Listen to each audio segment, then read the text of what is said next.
이란은 최근 몇 년 동안 우리가 본 것 중에서 가장 뛰어나고 치밀한 움직임을 방금 보여줬어요. 그들은 네타냐후를 트럼프를 시험하게 만드는 데 성공했고, 이 갈등의 규칙을 자신들에게 유리하게 다시 쓰려고 하고 있어요.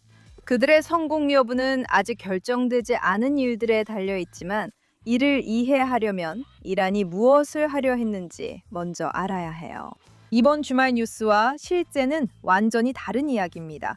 그래서 우리가 여기 있습니다. JNS-TV 뉴욕 케이스쇼에 오신 것을 환영합니다. 이 혼란스럽고 미친 사건들을 좀 이해해 봅시다. 이제 우리 모두 알다시피 일요일에 이란이 이스라엘을 향해 탄도미사일을 발사하기로 결정했어요. 왜 그들이 협상 시즌 절정에 이런 결정을 내렸는지 이해하려면 약 90초간 배경 설명이 필요해요. 그 후 중요한 부분으로 넘어갈 수 있어요.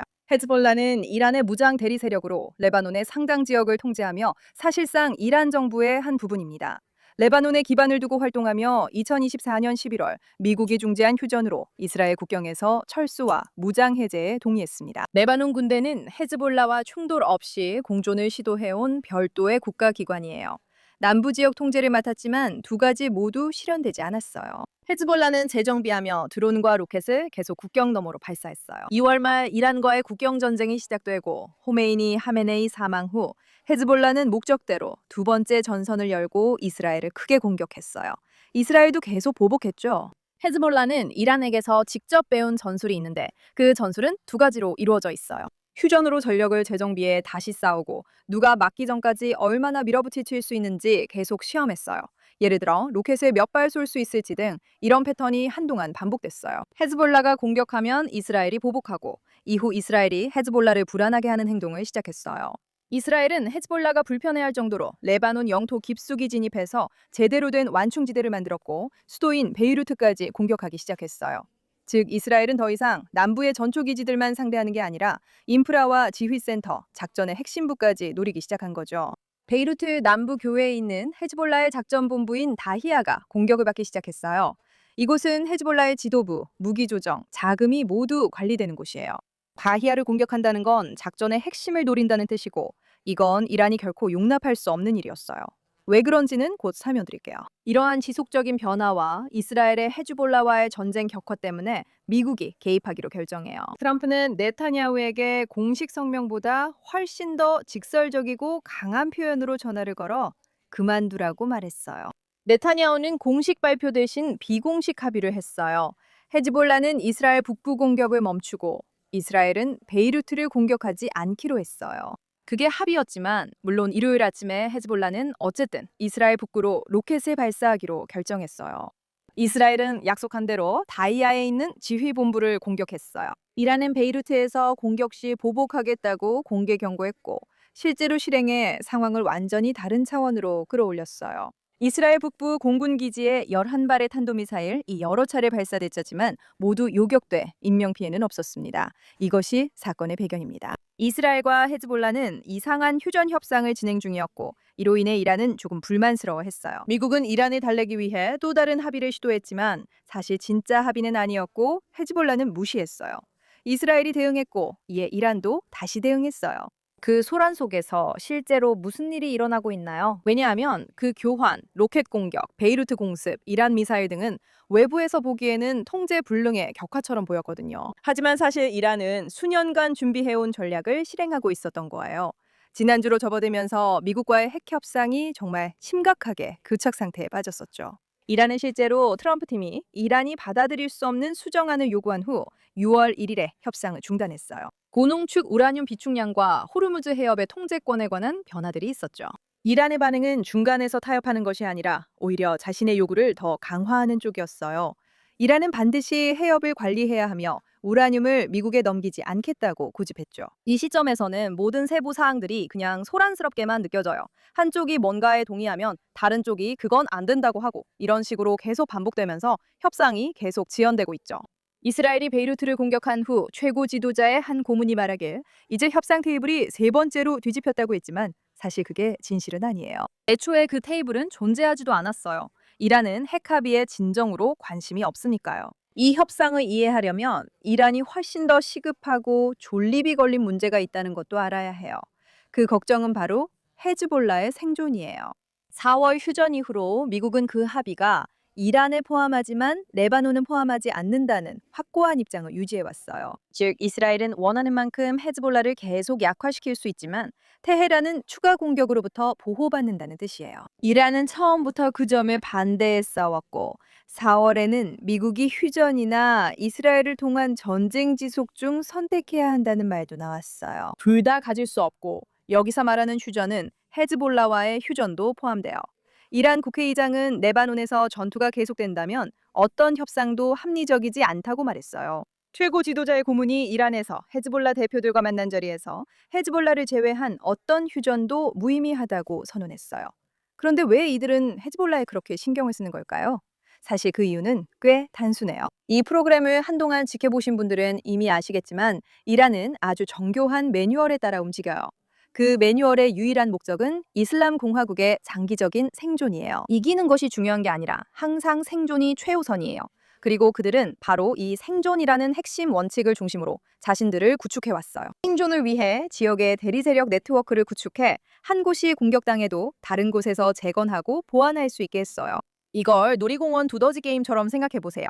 한 곳을 치면 다음 목표가 다른 데서 나와요. 이란 자체가 가혹한 금융 제재와 합의를 받아들여야 할 가능성에 직면하면서 그들은 당분간 조용히 지내야 할 수도 있다는 것을 이해하고 있어요. 하지만 그들은 그것에 대해 특별히 걱정하지 않아요. 왜냐하면 그들에게는 시간이 충분히 있기 때문이에요. 그들은 자신들의 예언을 믿고 있고 자신들의 때를 기다리고 있어요. 하지만 강제로 조용히 지내는 동안에도 그들은 대리 세력이 세력을 재건하고 손실을 메우며 확장하고 있는지 알고 싶어 해요. 결국 테러가 지배해야 한다고 믿기 때문이에요. 그래서 헤즈볼라는 바로 그런 목적을 위한 이란의 가장 아끼는 핵심 수단이에요. 특히 하마스를 많이 잃어서 더 그렇죠. 여기 주목할 또 다른 점이 있습니다. 이는 변화의 조짐을 보여줍니다. 올해까지 이란은 대리 세력과의 연계를 공개적으로 인정하지 않으려 했습니다. 그것은 알려진 사실이었지만 그들이 공개적으로 알리지는 않았어요. 부분적으로는 각 조직이 독립적으로 움직인다는 착각을 유지하기 위해서였고 또 부분적으로는 자신들의 책임을 제한하기 위해서였어요. 이제 그들은 관계를 인정할 뿐 아니라 전 세계에 알리고 심지어 핵 합의도 무너뜨리겠다고 위협하고 있어요. 만약 헤즈볼라, 즉 테러 조직이 보호받지 못하고 헤즈볼라를 방어하기 위해 이스라엘을 직접 공격한다면요. 이것은 중요한 변화이며 상황이 크게 바뀌고 있음을 보여줍니다. 그리고 헤즈볼라 문제보다 더 깊은 층이 있는데 이것이 이번 주말 이란이 실제로 노린 바를 정확히 보여줍니다. 이제 또 다른 핵 마감 시한, 지금까지 178번째 마감 시한이 다가오면서 그들은 트럼프를 시험해보고 싶어 해요. 그들은 트럼프가 허세를 부리고 있다고 믿고 있어요. 그의 군사행동 위협이 진짜가 아니라고 생각하는 거죠. 그리고 만약 그게 사실이라면 그들은 트럼프가 이 합의를 무엇보다 원한다는 걸 알기 때문에 원하는 만큼 협상을 계속 미루고 끌 수 있어요. 하지만 그들은 그 이론을 확신하기 원해요. 헤즈볼라를 보호한다며 그들은 이스라엘에 발포하기로 하고 이스라엘이 대응할 거랍니다. 자존심 있는 나라는 다 그렇게 할 겁니다. 그리고 이스라엘이 제대로 대응하지 못하게 막을 수 있는 유일한 것은 트럼프예요. 만약 트럼프가 나서서 이스라엘을 제재한다면 이란은 답을 얻게 되는 거죠. 그는 그 협상을 너무나도 원하기 때문에 거의 모든 것을 감수할 수 있어요. 그래서 트럼프는 이란이 원했던 바로 그 불리한 입장에 놓이게 되는 거죠. 그리고 보너스로 그들은 새로운 기준도 세울 수 있게 돼요. 이란은 이스라엘을 향해 미사일을 발사하고 며칠 동안 나라를 혼란에 빠뜨릴 수 있어요. 그리고 북쪽의 헤즈볼라 로켓 공격이나 남쪽의 하마스 공격처럼 이런 일들이 그저 일상적인 풍경의 일부가 되어버리는 거죠. 이스라엘은 자신들에게 미사일이 발사된다는 사실을 감당해야 해요. 그들이 이스라엘을 향해 발사하기로 결정했을 때 그것은 도박이었어요. 하지만 안타깝게도 그들은 어찌 보면 정정당당하게 그 도박에서 이긴 셈이에요. 트럼프는 이스라엘에게 물러서라고 했고 이란에게는 협상 테이블로 돌아오라고 했어요. 네, 이스라엘은 다이아에 있는 비워진 본부와 이란의 2차 시설을 타격하는 보복 공격을 하긴 했어요. 우리가 대응했다고 말할 수 있을 정도였고 이란은 군사작전을 중단한다고 발표했어요. 하지만 이미 피해는 발생했어요. 이란은 새로운 기준을 만들어냈고 트럼프는 적어도 그들 입장에서는 자신의 절박함을 드러냈죠. 그리고 물론 이란은 레바논 전선을 포함하는 조건으로만 물러나기로 동의했어요. 남부 레바논에서 이스라엘의 추가 공격이 있을 경우 더 강력한 대응이 있을 거라고 경고했죠. 바로 이것이 지난 몇 달 동안 협상 틀에 강제로 포함시키려 했던 연계였어요. 단 한 주말 만에 이란은 휴전의 사실상 조건으로 헤즈볼라의 보호를 포함시켰고 이스라엘이 공격하는 누구에게든 직접 대응할 수 있다는 점을 확립했어요. 그리고 만약 결국 합의가 이루어진다면 헤즈볼라의 생존이 어떤 결과에도 포함되도록 행동을 통해 보장했어요. 단순한 협상이 아니라 실제 행동으로요. 이것은 그들에게 엄청난 전략적 이득이에요. 그리고 그 모든 전략을 넘어서 본질적으로는 더 단순한 무언가로 돌아가요. 이란은 이스라엘을 굴욕시키고 자신들의 우위를 세계에 알리며 네타냐후를 곤란하게 만들고자 합니다. 이것이 네타냐후에게 일어난 일과 연결됩니다. 저희가 이 프로그램에서 자주 설명했듯이 정치 무대에서는 항상 한 가지 이상의 일이 벌어지고 있어요. 뉴스에서는 단순해 보이지만 실제로는 결코 그렇지 않아요.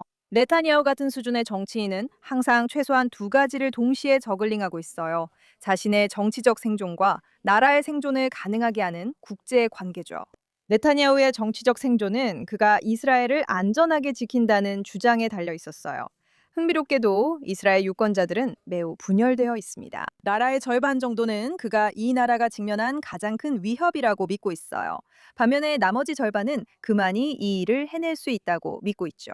그의 지지자들은 그가 항상 이스라엘을 최우선으로 생각하고 외부 압력에 굴복하지 않는 모습을 보고 싶어 합니다. 미국과 동맹은 분명하지만 그는 결코 이스라엘이 희생되지 않도록 항상 주의합니다. 트럼프는 진심으로 이스라엘 역사상 가장 인기 있는 외국 정치인 중 한 명이고 네타냐후와의 우정은 그의 지지층에게 큰 위안이 되어 왔어요.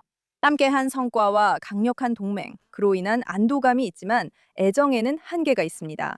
트럼프에 대한 사랑이 이스라엘에 대한 사랑보다 앞서진 않아요. 시간이 흐르며 이스라엘 유권자들은 트럼프가 업적과 지지를 보였지만 결국 미국을 우선시해 이스라엘의 불이익이 될 수 있음을 알게 됐어요. 그들이 네타냐후에게 바라는 건 이스라엘을 지키는 사람이 되는 것입니다. 트럼프와 동반자이 돼 부하가 되지 않는 것이죠.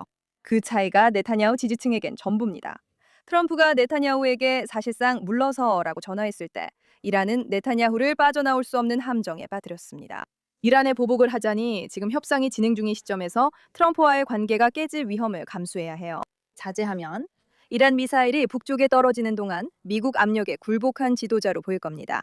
결국 이란에 유리하게 작용하죠. 그리고 트럼프와 결별하는 네타냐후는 동맹을 불안정하게 만들고 그 동맹은 이란을 꽤 강하게 억제해왔어요. 그리고 반대로 의미 있는 대응 없이 공격을 받아들이는 네타냐후는 자신의 유권자들의 신뢰를 잃게 되고 그건 다음 선거에서 승리하지 못할 수도 있다는 뜻이에요. 그건 물론 이스라엘의 적들이 원하는 일이에요. 결국 네타냐후는 공개적으로 워싱턴과 결별하지 않았고 이스라엘의 대응은 그런 모든 제약을 반영했어요. 네, 이스라엘은 공격에 대응하긴 했지만 마치 그냥 넘어가지 않은 것처럼 보이면서도 가능한 한 최소한으로 대응했어요. 이스라엘군 참모총장은 정치권 승인만 있으면 군이 바로 공격할 준비가 됐다고 밝혔어요. 그는 한계를 정하는 것이 군의 능력이 아니라 내각의 결정임을 분명히 하기 위한 방식이었어요. 마크 레빈이 트위터에 이스라엘과 미국 동맹이 없었다면 이란은 이미 파괴됐을 거라고 썼는데 그 말이 계속 머릿속에 남아요. 만약 이게 이스라엘에게 달려 있었다면 이스라엘은 필요한 방식으로 대응했을 거예요. 하지만 안타깝게도 지금 이스라엘은 미국과의 동맹이 필요하죠. 그리고 이스라엘 국민들은 결코 속지 않아요. 그들은 무슨 일이 있었는지 알고 그 결과에 불만족합니다. 특히 이란이 이번에 이런 일을 하고도 넘어갔다면 이제 이란의 불시에 벌어지는 공격이 새로운 일상이 된다는 걸 알기 때문입니다. 만약 그들이 이런 일을 저질러도 처벌받지 않는다면 그리고 실제로 그랬으니 그들은 또다시 이런 일을 할 거예요. 그게 바로 그들의 패턴이고 그들이 하는 방식이에요. 그들은 계속 밀어붙이고 또 밀어붙이면서도 처벌받지 않아요. 왜냐하면 상대방이 자제해야 한다는 걸 알기 때문이죠. 물론 이것이 정치의 더 깊은 비극이에요. 정치인이 그 순간에 실제로 필요한 것이 아니라 자신이 속한 연합이 원하는 것에 따라 결정을 내릴 때, 그리고 이번 경우에는 미국이 원하는 것과 이스라엘이 필요한 것 사이에서 그런 일이 일어나는 거예요. 그것은 휴전 협정에는 없지만 이스라엘은 항상 그 대가를 치릅니다. 그래서 이스라엘 사람들은 트럼프에게 약간 실망하고 있고 트럼프는 이제 합의를 원합니다. 구체적으로 말하면 이란의 핵 위협을 끝내고 중동을 안정시키며 자신의 두 번째 임기에서 가장 큰 외교 정책 업적으로 남을 만한 합의를 원한다는 거예요. 이전 어떤 대통령보다도 더 큰 성과가 되겠죠. 그는 협상이 매우 가까워졌다고 했지만 우리는 이미 그런 말을 몇 번 들었습니다. 이 지역에서 그의 태도는 협상을 계속 이어가려는 것이었어요. 그리고 그가 대통령 임기를 마칠 때 이란 합의를 성사시키지 못한 대통령으로 남을 생각은 없어요. 하지만 그가 원하는 것은 오직 이란이 핵 능력을 갖지 않는 것뿐이에요. 그 점은 분명히 밝혀졌어요. JD 벤스가 그렇게 말했는데 그건 이스라엘이 원하는 것과는 다르죠. 그에게는 이란, 즉 이슬람 공화국이 계속 존재하고 성가신 위협으로 남아있는 것이 괜찮아요. 단지 성가신 골칫거리일 뿐 완전한 위협이 아니라면 말이죠. 이스라엘이 원하는 것은 이슬람 공화국이 사라지는 것이에요. 그리고 이 두 가지는 지금 완전히 일치하지 않아요. 게다가 그는 합의를 지나치게 원하고 이란도 이를 알고 있어요. 그런 욕심 때문에 지난 2달간 미국의 약점이 드러났다고 할 수 있습니다. 미국은 걸프 지역에서 이란 도발을 외면하고 테헤란이 협상에 남도록 양보하며 이스라엘은 단호하게 대응하지 못하도록 압박하고 있습니다. 트럼프에게 공을 돌리자면 치명적인 금융 제재와 합의를 더 강력한 내용으로 만들겠다는 진지한 의지는 있었죠. 다음 주에 이 주제로 에피소드를 할 수도 있겠네요. 하지만 이란이 주목하는 건 따로입니다. 이란이 신경 쓰는 건 미국 동맹국에 11발의 탄도미사일을 쏜 뒤 몇 시간 만에 트럼프가 뉴스에 나와 내가 미사일을 쐈구나, 그걸로 충분하다고 말한 거예요. 협상 테이블로 돌아와서 합의를 하자고 한 거죠. 그는 이스라엘이 보복하지 않길 바라며 비비가 대응하면 지난 47년, 아니 3000년간 반복된 일이 계속될 것이라 했습니다. 테헤란도 이를 다 들었습니다. 제 생각엔 네타냐후에겐 모욕적인 말입니다. 트럼프의 진짜 입장은 이렇습니다. 그는 지금 군사적 긴장이 고조되는 걸 원하지 않아요. 왜냐하면 그는 미국 국민들이 무엇을 원하는지 지켜보고 있고 그들이 원하는 것은 중동의 전쟁 때문에 기름값이 더 오르는 걸 원하지 않기 때문이에요. 그리고 그들은 이스라엘을 특별히 지지하는 것도 아니에요. 트럼프는 이 사실을 알고 있어서 지금은 군사적 긴장 고조에 관심이 없어요. 이란도 그걸 읽고 자기들에게 유리하게 이용하고 있죠. 구조적인 문제는 이렇습니다. 믿을 만한 무력 사용 위협이 있어야 합의가 의미를 가집니다. 트럼프가 이스라엘을 제지하고 협상을 위해 이란과의 긴장 고조를 감수할 때마다 신뢰도와 영향력이 줄어들고 결국 협상 결과도 실제 영향력을 반영하게 됩니다. 트럼프가 6월 초 초안 합의 수정안을 추진하자 이란은 요구를 더 높였습니다. 트럼프는 이번 주 네타냐후가 미국과 이란의 어떤 합의도 받아들일 수밖에 없다고 말하며 내가 결정권을 쥐고 있다고 덧붙였습니다. 그리고 워싱턴과 예루살렘이 일치하지 않는다는 그 인정은 이란이 자신들의 이익을 위해 활용하는 정보입니다. 물론 트럼프와 네타냐후가 우정을 나누고 있지만 트럼프가 자신이 모든 것을 주도하고 있다고 분명히 밝히는 사실은 전적으로 트럼프에게 유리하게 작용합니다. 네타냐후가 트럼프를 조종한다고 주장해온 미국 국민들에게는 트럼프가 자신의 이익을 위해 언론 발표를 이용하고 있다는 의미가 됩니다. 이것은 놀라운 일이 아닐 것입니다. 보시다시피 우리가 보는 것은 일종의 연극일 수 있습니다. 트럼프와 네타냐후가 겉으로 갈등하는 것처럼 보여도 실제로는 이슬람 공화국을 안심시키려는 의도일 수 있습니다. 결정적 사건 전 방심하게 하는 장기 전략일 수도 있습니다. 말장난이 의도된 건 아닙니다. 최근 이란에서 학생 봉기가 다시 일어나고 있다는 보도가 있습니다. 이는 처음부터 이슬람 공화국을 내부에서 무너뜨리려 해온 이스라엘과 관련해 주의 깊게 지켜볼 만한 일입니다. 하지만 만약 이것이 연극이 아니라 겉으로 보이는 그대로라면 우리는 이란에게 주지 않아도 될 선물을 건네준 셈이 될 수도 있습니다. 미국과 이스라엘이 이슬람 공화국을 다루는 데 있어 장기적인 목표에 대해 일치하지 않을 가능성도 있습니다. 우리는 이슬람 공화국을 끊임없이 과소평가해왔습니다. 그들은 뛰어난 전략가들이기 때문입니다. 그들은 인내심 있는 협상가들이고 상대방의 약점을 찾아내어 그것을 계속해서 집요하게 파고드는 데 능숙합니다. 정말 답답한 점은 이것이 이미 우리에게 너무나도 분명하게 드러났음에도 불구하고 그들은 여전히 함정을 놓고 상대방이 그 안으로 걸어 들어가는 모습을 지켜본다는 것입니다. 3명의 플레이어가 같은 체스판에서 각자 경기를 하며 한 명이 한 수를 둘 때마다 최소 한 명이 대가를 치러야 합니다. 꼭 말씀드리고 싶은 건 지금 상황이 보이는 것만큼 어둡지 않다는 점입니다. 이란이 이번 주말에 멋진 수를 둔 건 맞아요. 그리고 그 11발의 미사일, 발사된 바로 그날 벤구리온 공항에는 5만 명의 사람들이 오가고 있었습니다. 미사일은 모두 요격되었습니다. 단 한 발도 빠짐없이요. 사망자도 부상자도 없었습니다. 이스라엘의 일상은 멈추지 않았고 이번에는 나라 전체가 전혀 흔들리지도 않았습니다. 이것이 중요한 이유는 이슬람 공화국이 원치 않는 사실을 드러내기 때문입니다. 그들이 아무리 전략적으로 뛰어나고 아무리 많은 함정을 파고 새로운 규범을 만들려고 해도 그들이 공격하는 나라는 75년 동안 감당할 수 없는 일들을 견디며 계속 나아가는 법을 배워온 나라입니다. 그리고 이스라엘의 사기는 높습니다. 이슬람 공화국은 이 전쟁에서 승리하지 못할 것입니다. 이제 우리가 지켜봐야 할 것은 각 주체들이 여기서부터 올바른 결정을 내리는지 여부입니다. 그리고 가장 중요한 결정은 이것입니다. 이란을 헤즈볼라와 공식적으로 연결하고 이란의 레바논 내 역할을 합법적인 보장자로 인정하는 어떤 합의도 그 나라에 대한 이란의 장악력을 약화시키지 않습니다. 그것은 기본적으로 이란의 레바논 내 거점을 합법화하는 것이며 이는 이스라엘에게 재앙이고 미국에게도 재앙이며 더 중요하게는 실제로 레바논 국민들에게도 재앙입니다. 놀랍게도 레바논 국민들은 테러 단체가 자기 나라를 지배하는 것을 원하지 않습니다. 항상 부인할 수 있었던 것을 정말로 영구적으로 만들어버립니다. 그것은 테러를 정당화하는 것입니다. 그것은 큰 실수가 될 수 있습니다.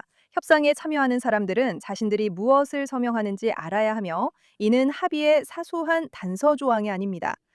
이것은 서방과 중동 모두에게 매우 큰 손실입니다. 더 큰 일이 다가오고 있습니다. 이란 내에서 학생 봉기가 기회를 찾든 금융 제재가 마침내 한계점에 도달하든 우리 모두가 완전히 예측할 수 없는 군사적 움직임이 있든 현재 상황은 쉽게 해결되지 않을 불안정한 상태입니다. 이슬람 공화국은 매우 영리하고 무자비하며 이스라엘이나 서방, 솔직히 말해 이란 국민들조차 설 자리가 없는 세상에 대한 비전에 완전히 헌신하고 있습니다.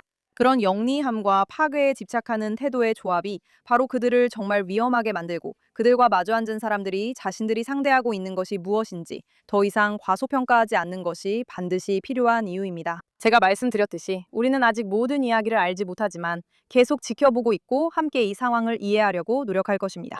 그리고 이스라엘이 이란의 무작위 공격, 즉 새로운 일상이 된 공격을 막기 위해 지금 실제로 무엇을 해야 하는지에 대해서는 솔직히 답은 생각보다 더 단순합니다. 이란의 전략을 이용해서 그들에게 되돌려주세요. 이란이 필사적으로 지키려고 하는 것이 무엇인지 보세요. 헤즈볼라입니다. 이란이 가장 소중히 여기는 자산이자 탄도미사일로 지키려 했던 존재이며 절대 잃을 수 없는 조각입니다. 그래서 그들은 모든 협상을 헤즈볼라에 걸고 있습니다. 그러니까 헤즈볼라가 대가를 치르게 하세요. 이란에 보복하기 위해 꼭 이란 자체를 직접 공격할 필요는 없어요. 그들이 가장 신경 쓰는 곳을 치면 됩니다. 정말 아픈 곳을 치면 그들은 이번 주말에 배운 것과 전혀 다른 교훈을 얻게 될 거예요. 그들에게 전하세요. 헤즈볼라를 위해 모든 걸 각오했다면 도발할수록 소중한 것이 파괴될 거라고 하세요. 이스라엘이 지금까지보다 훨씬 더 강하게 헤즈볼라를 공격합니다. 여기서 우리가 보고 있는 것은 세 가지 다른 이익을 가진 세 주체가 모두 함께 움직이고 있다는 것입니다. 결국에는 그 나라들의 내려진 결정들로 인해 실제로 피해를 보게 됩니다.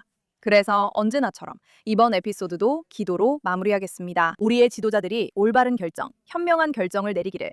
그 결정들이 단지 자신들의 정치적 목적만을 위한 것이 아니라 실제로 중동을 발전시키는 결정이 되기를 기도합니다. 그리고 우리는 테러리스트 정권이 지배하지 않고 평화 또는 평화에 가까운 상태가 실제로 현실이 되는 세상으로 나아갈 수 있기를 희망합니다.